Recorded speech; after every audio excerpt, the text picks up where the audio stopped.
കാര്യമുണ്ടോ? ശ്രീ ആറത്തലൂടെ പറയുന്നതിന്റെ രത്നച്ചുരുക്കം നിങ്ങൾക്ക് മനസ്സിലായല്ലോ. ഇതിപ്പോ മുൻകൂട്ടി തയ്യാറാക്കിയ തിരക്കഥ പ്രകാരം മുഖ്യമന്ത്രിയുടെ ഓഫീസിന്റെ വാതിൽക്കൽ എത്തിച്ചിരിക്കുന്നു കേന്ദ്ര ഏജൻസികൾ. ഇതവർ പ്രതീക്ഷിച്ചതാണ്. ആ കാര്യത്തിലും അന്വേഷിച്ചോളൂ എന്ന തുറന്ന മനസ്സ് അവരിപ്പോഴും പ്രകടിപ്പിക്കുന്നുണ്ടല്ലോ. പക്ഷേ ഇതിലെ കാലതാമസം, അതിലൂടെ മിനഞ്ഞെടുക്കപ്പെടുന്ന കഥകൾ, അത് വിൽക്കുവാൻ പ്രതിപക്ഷ രാഷ്ട്രീയ നേതൃത്വങ്ങൾ എടുക്കുന്ന ഉത്സാഹം, ഇതൊക്കെ അവരും ചോദ്യം ചെയ്യും.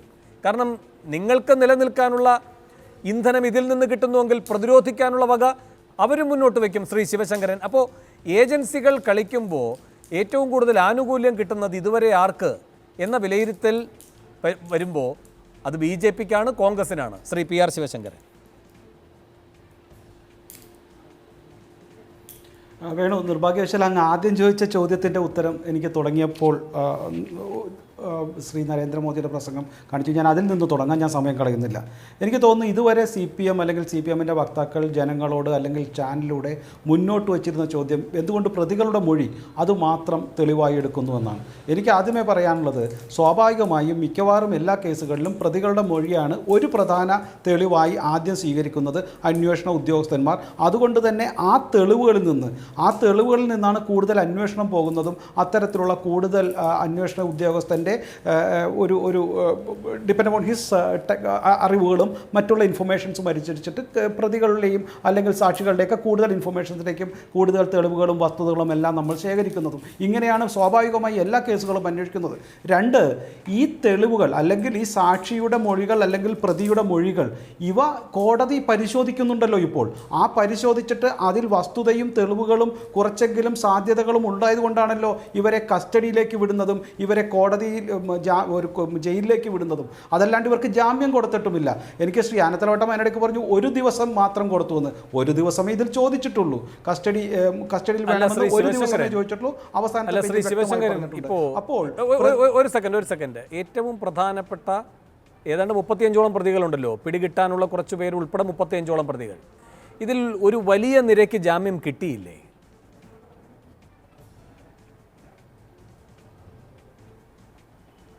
അല്ല, അത് കസ്റ്റംസിൻ്റെ കേസുമായിട്ട് ബന്ധപ്പെട്ടാണ്. അവർ കസ്റ്റംസിൻ്റെ, ഞാൻ അറിഞ്ഞിടത്തോളം ഇത് പണം മുടക്കിയവർ മാത്രമാണ് അവർക്ക് ഇതിൽ വിൽക്കുവാനുള്ള അല്ലെങ്കിൽ UAPA ചുമത്തിയവർക്ക് വരെ ജാമ്യം കിട്ടിയെന്നാണ് ഞാൻ മനസ്സിലാക്കുന്നത്. അതിൻ്റെ കാരണമായി കോടതി പറഞ്ഞത് ഇവരൊക്കെ ഒന്നുകിൽ സ്വർണ്ണ കച്ചവടക്കാരാണ്.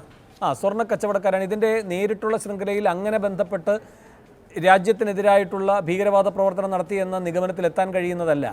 അങ്ങനെ പറഞ്ഞുകൊണ്ടൊരു വലിയ നിരക്ക് UAPA ചുമത്തിയവർക്കടക്കം കിട്ടിയിട്ടുണ്ടെന്നാണ് എൻ്റെ മനസ്സിലാക്കൽ. പിഴവുണ്ടെങ്കിൽ തിരുത്താം ഈ ചർച്ചയിലുള്ളവർക്ക്. അല്ല, രണ്ടും ശരിയായിരിക്കാം. ഞാൻ പറയുന്നത് അത് UAPA ചുമർത്തിയപ്പോൾ തെളിവുകൾ കിട്ടിയിട്ടില്ല എന്നുള്ളതുകൊണ്ട് അവർക്ക് തൽക്കാലം ജാമ്യം കിട്ടിയെന്നേ ഉള്ളൂ. അവരെ കുറ്റവിമുക്തരാക്കിയതിനർത്ഥമില്ല. അപ്പോൾ കൂടുതൽ തെളിവുകൾ വരുമ്പോൾ ഇവരും അതിൽ പങ്കാളികളാണെങ്കിൽ അവരെയും പെടുത്തിക്കൊണ്ട് കൂടുതൽ കുറ്റപത്രങ്ങൾ നൽകുകയും ഭാവിയിൽ അവരെ വീണ്ടും അറസ്റ്റ് ചെയ്യുകയോ അല്ലെങ്കിൽ കുറ്റപത്രത്തിൻ്റെ അടിസ്ഥാനത്തിൽ അവരെ ശിക്ഷിക്കുകയും ചെയ്യാം. അത്തരത്തിലുള്ള പല കോടതി വിധികൾ നമ്മൾ കണ്ടിട്ടുണ്ടല്ലോ. ജാമ്യം കിട്ടിയെന്ന് വെച്ചിട്ട് ഇപ്പോൾ കൂടത്തായി കേസിലെ പ്രതിക്ക് ജാമ്യം കിട്ടി ചില കേസുകളിലൊക്കെ, അതുകൊണ്ട് അവർ കുറ്റവിമുക്ത എന്നാണ് അർത്ഥം. അതല്ലല്ലോ, ജാമ്യം കിട്ടിയവരെയാണല്ലോ പലപ്പോഴും പിടിച്ച് അവസാനം ശിക്ഷിക്കുന്നതും. അപ്പോൾ അതൊരു തെളിവായിട്ടോ അല്ലെങ്കിൽ അതൊരു സാധ്യതയായിട്ടോ അല്ലെങ്കിൽ CPMന് രക്ഷപ്പെടാനുള്ള ഒരു തന്ത്രമായിട്ടോ ഞാൻ കാണുന്നു. അത് പാടില്ല താനും. എനിക്ക് അടുത്തത് തോന്നുന്നത്, ഈ എന്തുകൊണ്ട് ബാക്കിയുള്ളവരെ കിട്ടിയില്ല എന്ന് CPMൻ്റെ ഒരു വാദമുഖം. ബാക്കിയുള്ളത് ആരാണെന്ന് എനിക്ക് മനസ്സിലാകുന്നില്ല. ഈ ഖാലിദ് ഒഴിച്ചാൽ അദ്ദേഹത്തെയും താങ്കൾ സൂചിപ്പിച്ചതുപോലെ ഇതിൽ കൃത്യമായി പറഞ്ഞിട്ടുണ്ട്. എനിക്ക് അതിനേക്കാൾ എല്ലാം പ്രധാനമായിട്ടുള്ളത് സംസ്ഥാനത്തെ ഇന്ന് ഈ ലൈഫിൻ്റെ കാര്യത്തിൽ മാത്രമല്ലല്ലോ ഇതിൽ കുറ്റപത്രത്തിൽ പറഞ്ഞിരിക്കുന്നത്. വ്യക്തമായി പറഞ്ഞിട്ടുണ്ട് K-ഫോൺ അടക്കം സ്മാർട്ട് സിറ്റി ലൈഫ് മിഷൻ. അതിലേക്ക് വരാം ശിവശങ്കരൻ. അതിനു മുമ്പ് ഒരു ചെറിയ സംശയം. ഇവിടെ ഇപ്പോൾ ഏറ്റവും ഇന്നിപ്പോൾ പ്രധാനമായിരിക്കുന്നത് മറ്റതൊക്കെ നാം കേട്ടിട്ടുള്ളതാണ്. K-ഫോൺ, മറ്റ് പദ്ധതികൾ, ടോറസ് ഡൗൺ ടൗൺ, ഈ സ്മാർട്ട് സിറ്റിയുടെ 2ാം ഘട്ട വികസനം, ലൈഫ്, മൊബിലിറ്റി, ഇതെല്ലാം വന്നിരുന്നു. ഇതിൻ്റെയൊക്കെ വിശദാംശങ്ങൾ ആവശ്യപ്പെടുകയും ചെയ്തു ഏജൻസി. പക്ഷേ ഇന്നിപ്പോൾ പുതുതായി പറഞ്ഞിരിക്കുന്ന ഒരു കാര്യം, മുഖ്യമന്ത്രിയുടെ ഓഫീസിലെ കൂടുതൽ ആളുകൾ സ്വർണ്ണക്കടത്ത് മാത്രമല്ല ഇലക്ട്രോണിക്സ് കടത്തലും ഈ സംഘം നടത്തുമ്പോൾ അതിനെപ്പറ്റി അറിവുള്ളവരും അതിൻ്റെ ഗുണഭോക്താക്കളുമായിരുന്നു എന്നാണ്. എന്ത് തെളിവിൻ്റെ അടിസ്ഥാനത്തിൽ?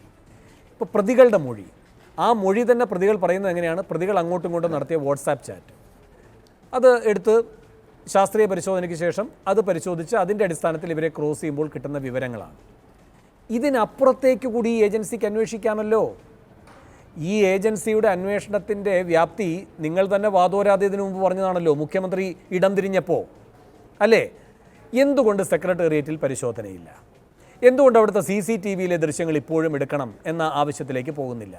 എന്തുകൊണ്ട് അവിടെ ഈ ഫയലുകളൊക്കെ കത്തിപ്പോയൊരു സംഭവം പോലും ഉണ്ടല്ലോ, എന്നിട്ടും അതിദ്രുതം അത് സമാഹരിക്കുക എന്ന നടപടിയിലേക്ക് പോകാതിരിക്കുന്നു?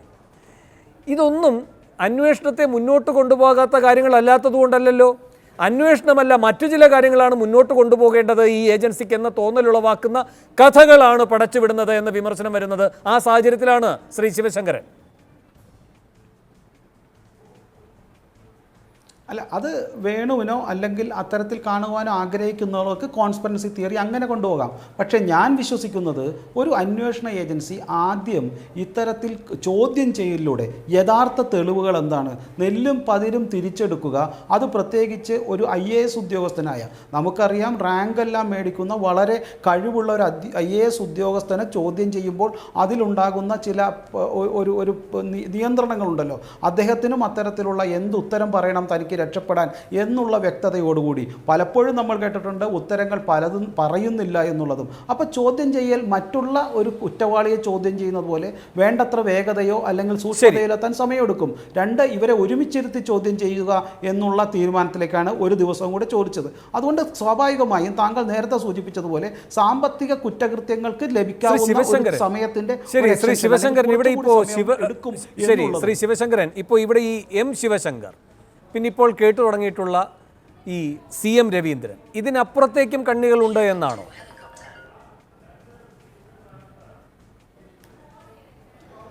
എനിക്ക് വീണ്ടും ബലമായ സംശയമുണ്ട്. കാരണം ഇവർ രണ്ടുപേരും ചേർന്ന് മാത്രം ഇത്തരത്തിൽ വലിയ ബൃഹത്തായ പദ്ധതി നടപ്പിലാക്കാൻ പറ്റുമെന്നും അത് ഒളിക്കാൻ പറ്റുമെന്നും ഒരു സാമാന്യ ബുദ്ധിയുള്ളവർക്ക് വിശ്വസിക്കാൻ പറ്റുന്നില്ല.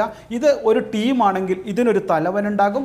ആ തലവന് എനിക്ക് തോന്നുന്നില്ല മറ്റുള്ള സ്മാർട്ട് പ്രോജക്റ്റും മറ്റതെല്ലാം നമ്മൾ നേരത്തെ സൂചിപ്പിച്ചതുപോലെ ഇത്രയും വലിയ പ്രൊജക്റ്റുകൾ തട്ടിപ്പ് കാണിക്കുവാനും അത് ഒതുക്കി വയ്ക്കുവാനും അവയെല്ലാം പുറത്തു വരുമ്പോൾ ഉദ്യോഗസ്ഥരുടെ മൊറാലിറ്റി നിങ്ങൾ തകർത്ത് കളയരുത് എന്ന് പറയുമ്പോൾ അതിനെല്ലാം ഒരു ടീം ലീഡർ ഉണ്ടോ, ഇതിനൊരു നായകനുണ്ടോ എന്ന് സംശയിച്ചാൽ ആർക്കാണ് കുറ്റം പറയാൻ പറ്റുക? അങ്ങനെ പറഞ്ഞത് മുഖ്യമന്ത്രിയാണ്. ഞാനങ്ങനെ സൂചിപ്പിച്ചില്ല. ഉദ്യോഗസ്ഥരുടെ മനോവീര്യം തകർക്കുന്ന നടപടികളാണ് സർക്കാരിന്റെ എല്ലാ വികസന പദ്ധതികളെയും എന്താണ് തെറ്റ് സ്തംഭിപ്പിക്കുന്ന നടപടിയിലേക്കാണ് കേന്ദ്ര ഏജൻസികൾ പോകുന്നത് എന്ന് പറഞ്ഞത് മുഖ്യമന്ത്രിയാണ്. അല്ല വേണു, അവിടെയും ഒരു ക്ലാരിഫിക്കേഷൻ ഉണ്ട്. ഇത്തരത്തിലുള്ള അന്വേഷണങ്ങളോ കോടതിയിലേക്കുള്ള പോക്കോ ഒന്നും എനിക്ക് തോന്നുന്നില്ല അതിൻ്റെ പ്രവർത്തനത്തെ അല്ലെങ്കിൽ ലൈഫ് പദ്ധതിയുടെ കൺസ്ട്രക്ഷനെ ഡേ ടു ഡേ ആക്ടിവിറ്റിയെ തകർക്കുമെന്ന്. നമ്മൾ ഒരു കാര്യം കൂടെ മനസ്സിലാക്കേണ്ടതുണ്ട്. ഈ ലൈഫ് മിഷൻ പദ്ധതി എന്നുള്ളത് നമുക്കറിയാമല്ലോ, അവിടെ UV ജോസ് എന്നുള്ള ഒരു IAS ഉദ്യോഗസ്ഥൻ പൂർണ്ണ സമയവുമായി അവിടെയുണ്ട്. അദ്ദേഹം വളരെ സീനിയർ ഓഫീസറാണ്. പക്ഷേ എന്തിനാണ് ശ്രീ ശിവശങ്കർ അത് ഇടയ്ക്കിടയ്ക്ക് ഇടപെടുന്നത്? അത് തന്നെ കൃത്യമായി ഈ ലൈഫ് മിഷൻ പദ്ധതിയിൽ മുഖ്യമന്ത്രിക്ക് ചില താല്പര്യങ്ങളുണ്ട്, അല്ലെങ്കിൽ മുഖ്യമന്ത്രിയെ പിന്തുണയ്ക്കുന്ന അവർക്ക് താല്പര്യമുള്ളവർക്ക് ചില കാര്യങ്ങൾ നടത്തിയെടുക്കാണ്ടെന്നല്ലേ. അതിൻ്റെ ഭാഗമായിട്ടല്ലേ ശങ്കറിനെ ഹാബിറ്റാറ്റിൽ നിന്ന് മാറ്റിയതും പ്രീ ഫാബ്രിക്കേഷൻ പ്രൊജക്റ്റ് വേണമെന്ന് പറഞ്ഞിട്ട് പെന്നാർ അങ്ങനത്തെ പ്രൊജക്റ്റ് ഉണ്ടായിട്ടും അതിലൊരു എക്സ്പീരിയൻസും ഇല്ലാത്ത യൂണിടാക്കിനെ ഏൽപ്പിക്കുന്നതടക്കം ഒരുപാട് കാര്യങ്ങൾ നമ്മൾ ചർച്ച ചെയ്തതാണ്. ഇതെല്ലാം സൂചിപ്പിക്കുന്നത് ഇത് ചില താല്പര്യങ്ങളുടെ ഭാഗമായിട്ട് കൊടുത്തതാണ്. അത് ശിവശങ്കറിന് മാത്രമല്ല. അല്ല, അതെടുത്താൽ ചോദിക്കും എന്തുകൊണ്ട് ആദ്യം നിങ്ങൾ മുഖ്യമന്ത്രിയിലേക്ക് പോയെന്ന്. വരട്ടെ, ഞാൻ ചോദിക്കുന്നത് ഇത് ആരാണ് ഈ കേന്ദ്ര ഏജൻസികൾക്ക് ചില സമയപരിധി നിശ്ചയിക്കുന്നത്?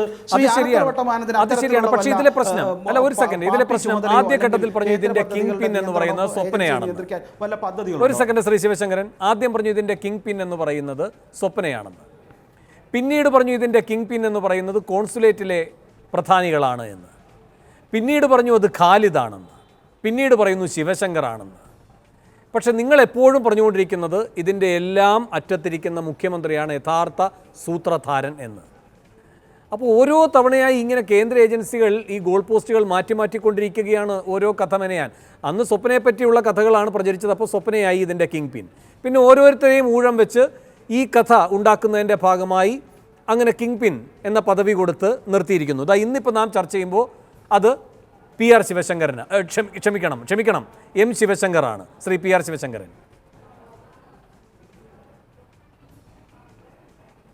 അല്ല ഞാൻ ചോദിക്കട്ടെ, തെളിവുകൾ വരുമ്പോൾ നമ്മൾ എന്ത് വിശ്വസിക്കണം? മറ്റത് ഞങ്ങളെല്ലാം പറയുന്ന രാഷ്ട്രീയ ആരോപണങ്ങൾ, പക്ഷേ ED ഓരോ ദിവസവും ഓരോ തെളിവുകൾ കൊണ്ടുവരുന്നു. സ്വപ്നയെ അറസ്റ്റ് ചെയ്തപ്പോൾ ഞാൻ സ്വപ്നയെ വിചാരിച്ചില്ല. സ്വപ്ന ഒരു പണമിടപാട് 1,35,00,000 രൂപ ശ്രീ M ശിവശങ്കരനുമായിട്ടുള്ള ഒരു അക്കൗണ്ടിൽ ലോക്കറിൽ കൊണ്ട് വെച്ചിട്ടുണ്ടാവുമെന്നും അത്തരം വിഡിത്തം ഒരു IAS ഉദ്യോഗസ്ഥൻ ചെയ്യുമെന്നും ഞാൻ സ്വപ്നയെ വിചാരിച്ചില്ല. പക്ഷേ ഈ മനുഷ്യൻ 1,35,00,000 രൂപ ലിക്വിഡ് ക്യാഷായിട്ട് സ്വന്തം ലോക്കറിൽ വെക്കാൻ സ്വന്തം ചാർട്ടേഡ് അക്കൗണ്ടിനോട് പറഞ്ഞുവെന്ന് മൊഴി വന്നാൽ പിന്നെ നമ്മൾ ആ കിങ് പിന്നെ എടുത്തിട്ട് അടുത്ത സ്ഥലത്തിൽ കുത്തുക എന്നത് അതിലെ ഉപരി നമ്മൾ എന്ത് ചെയ്യാനാണ്? ശരി.